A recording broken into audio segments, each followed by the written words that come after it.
வணக்கம் நண்பர்களே. இன்றைக்கு என்னுடைய சேனலில் நான் உங்களுக்கு சிறுதானிய தோசை செய்கிறது தான் காட்ட போகிறேன். அரிசி உளுந்து எதுவுமே ஊற விடாமல் சிறுதானிய தோசைமாக செய்து காட்ட போகிறேன். அதுக்கு நான் எடுத்திருக்கிற சிறுதானிய அரிசிகள் பார்த்தீங்கன்னு சொன்னால் வரகு அரிசி எடுத்திருக்கிறேன் 500 கிராம் வரகு அரிசி. அதுக்கப்புறம் திணை அரிசி எடுத்திருக்கிறேன் 500 கிராம், சாமை 500 கிராம், குதிரைவாளி அரிசி 500 கிராம், குரக்கன் எடுத்திருக்கிறேன். இது எக்கட ஊரில் ஸ்ரீலங்காவில் ராகி குரக்கன் என்று சொல்லுவேன், சில பேர் ராகி என்று சொல்கிறவன். அதில் 1 கிலோ எடுத்திருக்கிறேன். இட்டலி அரிசி 1 கிலோ எடுத்திருக்கிறேன். உளுந்து 2 கிலோ பேக்கெட்டு. இதில் நான் ஃபுல்லாக போட மாட்டேன், அரைவாசி தான் எடுக்க போகிறேன். நான் அளக்கும் போதும் உங்களுக்கு போட்டு அளக்கும் போதும் உங்களுக்கு காட்டுறேன் எவ்வளோ அளவுகள் எடுக்கிறேன்னு சொல்லி. இந்த சிறுதானிய அரிசிகள் எல்லாம் லண்டனில் உள்ள தமிழ் கடைகள் எல்லா கடைகளிலுமே இந்த அரிசி இருக்குது, நீங்கள் வேண்டிக் கொள்ளலாம். இப்போ என்னுடைய வீடியோவை ஃபர்ஸ்ட் டைம் பார்க்குறீங்களா? அப்போ மறந்துடாமல் சப்ஸ்கிரைப் பண்ணிவிட்டு பக்கத்தில் இருக்கிற பெல் பட்டனை கிளிக் பண்ணிவிட்டு பாருங்கள். அப்போ தான் நான் போடுற வீடியோக்கள் எல்லாம் உங்களுக்கு உடனே நோட்டிஃபிகேஷனாக சேரும். இப்போ வாங்க நாங்கள் இந்த சிறுதானிய தோசைமாக எப்படி செய்கிறோன்னு சொல்லி பார்க்கலாம். இப்போ பார்த்தீங்கன்னா நான் ஒரு பேசன் எடுத்திருக்கேன். இது அளவு கப் எடுத்திருக்கேன். எல்லா அரிசியிலும் ஒவ்வொரு சுண்டு எடுக்க போகிறேன். உங்களுக்கு தேவைன்னு சொன்னால் நான் இது எங்களுக்கு 4 பேருக்கு ஏற்ற மாதிரி நான் பிரித்து வைக்க போகிறேன். எல்லா அரிசியிலையும் ஒவ்வொரு கப் போட போகிறேன். இப்போ நீங்கள் ஆக்கள் கூடன்னு சொன்னால் அதுக்கேற்ற மாதிரி நீங்கள் போட்டுக்கொள்ளலாம். நான் எல்லா அரிசியிலும் ஒவ்வொரு கப் எடுக்கிறேன். 1/2 கிலோவில் அரைவாசி வரும். ஒரு கப் எடுத்தீங்களா?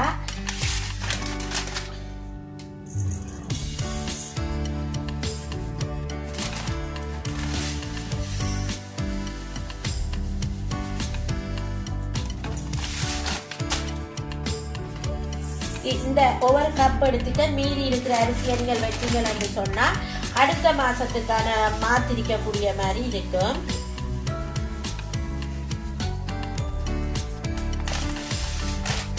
இந்த 4 அரிசியையும் நான் ஒண்டா போட்டு மிக்ஸ் பண்ணிட்டு இந்த கழுவி எடுக்க போறேன். நல்லா வாங்க இதை எப்படி கழுவி எடுக்கிறோன்னு சொல்லி பார்க்கலாம்.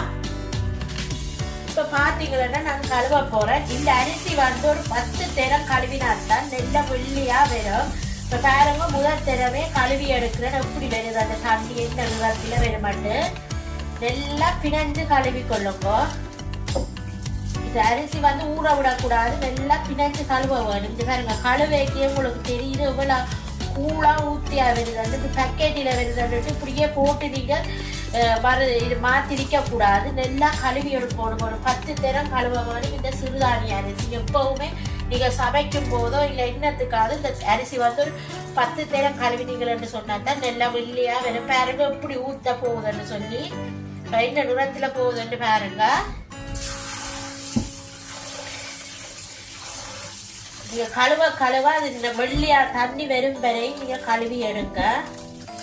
பாருங்க நான் இப்ப 2ஆம் தரம் கழுவுறேன் எப்படி வருதுன்னு சொல்லி.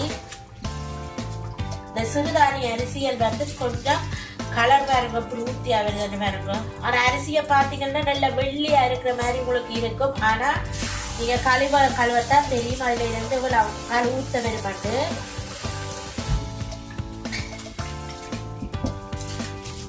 நான் 3ஆம் தடவை இதை கழுவுறேன். உங்களுக்கு நான் கழுவிட்டு காட்டுறேன். இது தொடர்ந்து பெருசா வந்துடும் வீடியோ. நான் 10 தடவை கழுவுறதை எடுத்து காட்டுறேன்னு சொன்னா உங்களுக்கு வீடியோ பெருசா வந்துடும், பார்க்க மாட்டீங்க. இப்போ நான் இது 4ஆம் தடவை கழுவ போறேன். கழுவிட்டு நான் உங்களுக்கு காட்டுறேன் பாருங்க இப்படி இருக்குன்னு சொல்லி. பாருங்க நான் 10 தடவை கழுவிட்டேன். இப்ப பாருங்க இப்படி வெள்ளியா வந்துருக்குன்னு சொல்லி தண்ணி. இப்ப தண்ணியை நான் வடிச்சிட்டு இதுல கல்லு மண் உள்ளுக்கு இருக்கான்னு சொல்லி அரிசியை நான் கிளஞ்சுதான் எடுக்க போறேன். அரிசியை நான் கிளஞ்சு என்னோட வேசன்ல போட போறேன். 2 எடுத்தீங்கன்னு சொன்னா கல் இருக்காது, கல்லெல்லாம் கீழே வரும். இப்படி ஆட்டி கிளஞ்சு எடுத்தீங்கன்னு சொன்னா நான் கிளஞ்சிட்டு உங்களுக்கு காட்டுறேன்.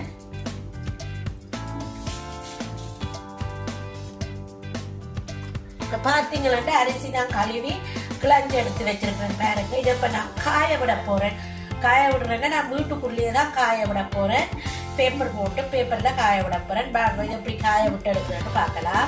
இப்போ பார்த்தீங்கன்னா மேசையில் நான் பேப்பர் போட்டுருக்கிறேன். நீங்கள் துணி வெள்ளை துணி இருந்தாலும் வெள்ளை துணியில் போடலாம் காய. இப்போ நான் இதை பேப்பரில் போடுறேன் காய.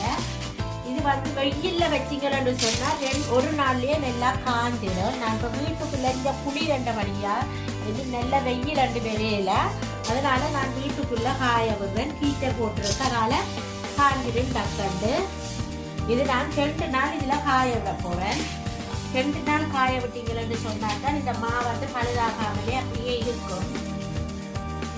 ஊற வச்சு ஒரு நாள் ஃபுல்லாக ஊற வச்சு அரைச்சி இதன்றதை விட நீங்கள் இதை அப்படி செய்து வச்சிங்கன்னு சொன்னால் திடீரென்று தோசை சுடவணுமென்று வந்தால் விடியவே கரைச்சி வச்சிங்கன்னா இரவில் சுடலாம். இட்டலி செய்யலாம், தோசை இட்டலி, இந்த குண்டு தோசை செய்யலாம், இந்த குழிப்பணியாரம் செய்யலாம். இந்த மாவில்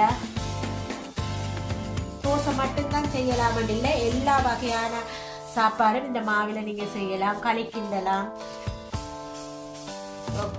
களி மாதிரி கிண்டிட்டு மோரில் கூழ் கரைச்சி குடிக்கணும், அப்படியும் இந்த அரிசியில் நீங்கள் செய்யலாம்.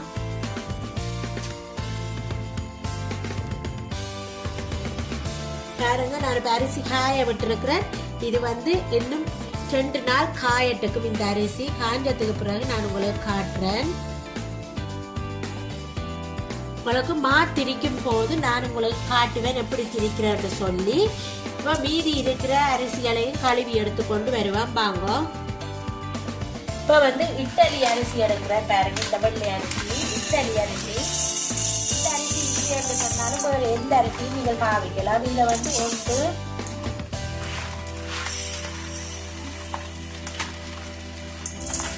நான் 2 சுண்டு இட்டலி அரிசி போட்டிருக்கிறேன்.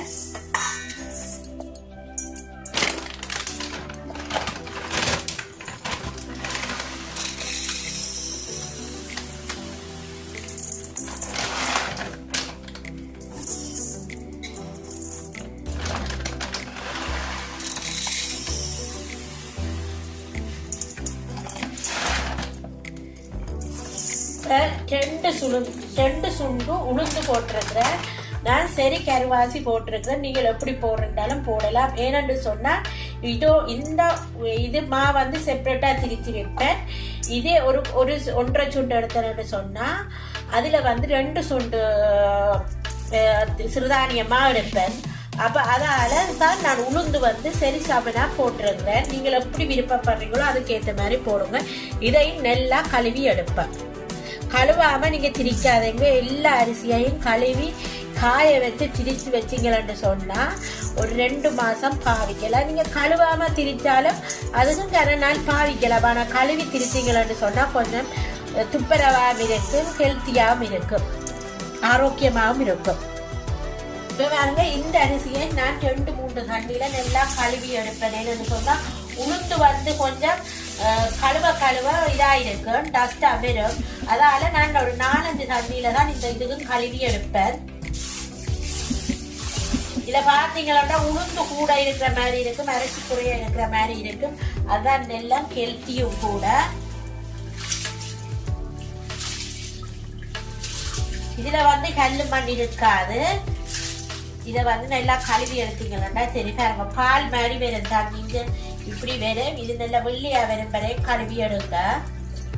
கழுவி எடுத்துட்டு நான் உங்களுக்கு காட்டுறேன். இதுல இந்த உளுந்து கழுவுற தண்ணி, அரிசி கழுவுற தண்ணி, இப்போ சிறுதானியம் கழுவின தண்ணியில் எல்லாத்தையும் கீழே ஊத்தாதீங்க. நீங்க தோட்டம் செய்யறீங்களா இருந்தா அந்த தண்ணியை சேமிச்சு தோட்டத்துல கொண்ட கண்டுகளுக்கு ஊத்துறீங்களோன்னு சொன்னா இந்த கண்டுல பூவும் காயும் நிறைய வரும். நான் இன்னும் தோட்டம் செய்யல, இன்னும் ஸ்டார்ட் பண்ணல. இந்த குளிர்காலே அதாலதான் நான் கீழே ஊற்றுறேன். இல்லையோன்னு சொன்னா கண்டுகள் வைத்தேன்னா அந்த தண்ணியை கொண்டு அதுக்கு தான் ஊற்றுவேன். நல்ல நிறைய காயம் பூவும் வரும். இப்போ பார்த்தீங்கன்னா தெரியும், இது நல்ல வெள்ளையா கழுவி எடுத்தாச்சு. இதையும் கொண்டே நாங்கள் இப்போ காய வைப்போம்.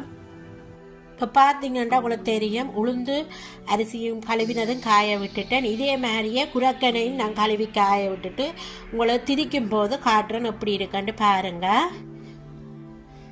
இப்போ பார்த்தீங்களன்னா நான் ஆல்ரெடி உங்களை சொல்லியிருப்பேன் கழுவி காய வச்சதுன்னு சொல்லி. இப்போ பாருங்க 2 நாளாக கழுவி காய வச்சு எடுத்துருக்கிறேன். பாருங்க இப்படி சிலண்டு சத்தம் கேட்கணும். அப்போ தான் இந்த அரிசி திரிச்சு வச்சிங்கன்னா பழுதாகாமல் இருக்கும். பாருங்க அதே மாதிரி இந்த பாருங்க சிறுதானிய அரிசி, மற்றது இது குரக்கன் எல்லாமே கழுவி காய வச்சு எடுத்துட்டு இப்போ எல்லாமே திரிக்க போகிறேன். உங்களுக்கு திரிச்சிட்டு நான் காட்டுறேன். உங்களை நான் ஆல்ரெடி இந்த மில்லு காட்டியிருப்பேன். இப்போ பார்த்தீங்கன்னு சொன்னால் இந்த மில்லு நீங்கள் வேண்டி வச்சிங்களா வீட்டிலேயே இந்த மாக்கள் எல்லாம் திரிச்செடுக்கலாம். இதில் சகல வகையான காய்ந்த பொருட்கள் மட்டும்தான் திரிக்கலாம், ஈரமானது திரிக்கலாம். நான் முதல்ல இந்த சிறுதானிய அரிசியை தான் இதில் போட்டு திரிக்க போகிறேன். உங்களுக்கு நான் போட்டு திரிச்சிட்டு காட்டுறேன். என்னடா எல்லாமே உங்களுக்கு வீடியோவில் காட்டிக்கணுங்க. பெரிய வீடியோ பார்க்க மாட்டீங்க, வீடியோக்கள் ஃபுல்லாகினா வீடியோ பார்க்க மாட்டீங்க, டைம் கூட எல்லாம் ஸ்கிப் பண்ணிடுவீங்க. அதனால் நான் எல்லாம் போட்டு திரிச்சிட்டு உங்களுக்கு காட்டுறேன்.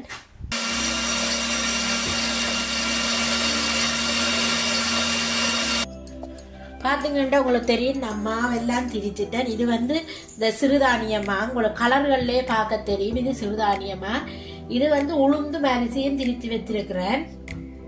மற்ற இது குரக்கன்மா. இப்போ இது எல்லாத்தையும் நான் ஒரு டின்னுகள்லாம் போட்டு வைக்க போகிறேன். இப்போ நான் இதில் தோசைக்கு இப்போ உங்களுக்கு கரைக்க போகிறேன், தோசை குழச்சி வைக்க போகிறேன்மா. அதுக்கு எப்படி எடுக்கிறேன்னு சொல்லி பார்க்கலாம். இப்போ இதுதான் நான் அளக்கிற போனி.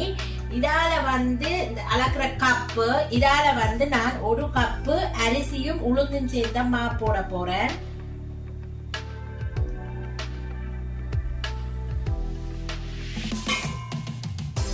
இதால 1 கப்பு போட்டுட்டு அதுக்கப்புறம் நான் இந்த திரித்து வச்சிருக்கிற இந்த சிறுதானிய அரிசி மா 2 கப்பு போட போறேன்.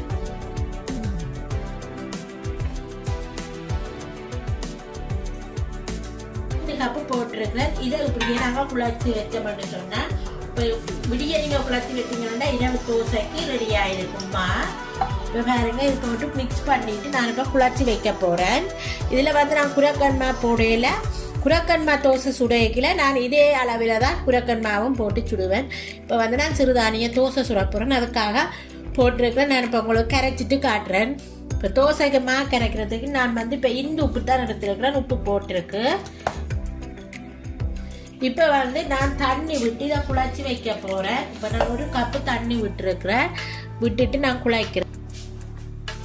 இப்போ கொஞ்சம் கூடவா லிக்யூட்டாக கரைச்சி வையுங்க. என்னென்னு சொன்னால் இது எல்லாமே அரிசி என்றபடியாக தண்ணியை கொஞ்சம் இழுக்கும், அரிசி மாவுக்கு தண்ணி இழுக்கும்.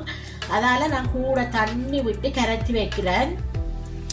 சின்ன குட்டீஸுக்கு எல்லாம் விரும்பி சாப்பிடுவாங்க. நீங்கள் செய்து கொடுத்து பழக்கினீங்கன்னா இந்த தோசை விரும்பி சாப்பிடுவாங்க. சின்னாக்கள் எங்கட வீட்டு சின்னாக்கள் 2 பேருமே எல்லாம் விரும்பி சாப்பிடுவீங்க. இந்த சிறுதானிய தோசை சிறுதானிய வகையில் என்ன செய்தாலுமே அவங்க சாப்பிடுவாங்க. நான் சின்னலேருந்து கொடுத்து பழக்கினபடியே அவங்க சாப்பிடுவாங்க.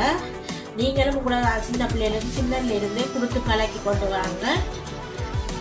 குரக்கன்மா புட்டு மட்டும் தனியை செய்தால் சாப்பிடாயினு சொன்னால் அது கருப்பு கலரில் இருக்கிறபடியே கருப்பு புட்டு சாப்பிடாயினம். அதுக்கு நீங்கள் இந்த சிறுதானிய அரிசி மாவையும் சேர்த்து கலந்து குரக்கன்மாவோட சேர்த்து செய்து கொடுத்தீங்களா அவங்கள அதையும் விரும்பி சாப்பிடுவாங்க. இப்போ தோசைமா கரைச்சி வச்சுட்டு நான் உங்களை சுடும் போது காட்டுறேன்.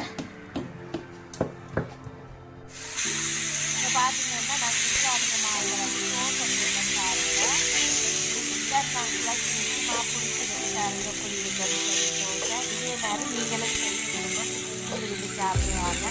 இதே மாதிரி இன்னொரு வீடியோட உங்களை சந்திக்கும் வரை உங்களிடமிருந்து விடைபெறுவது உங்கள் நான். பாய் ஃப்ரெண்ட்ஸ், நெக்ஸ்ட் வீடியோவில் சந்திப்பேன்.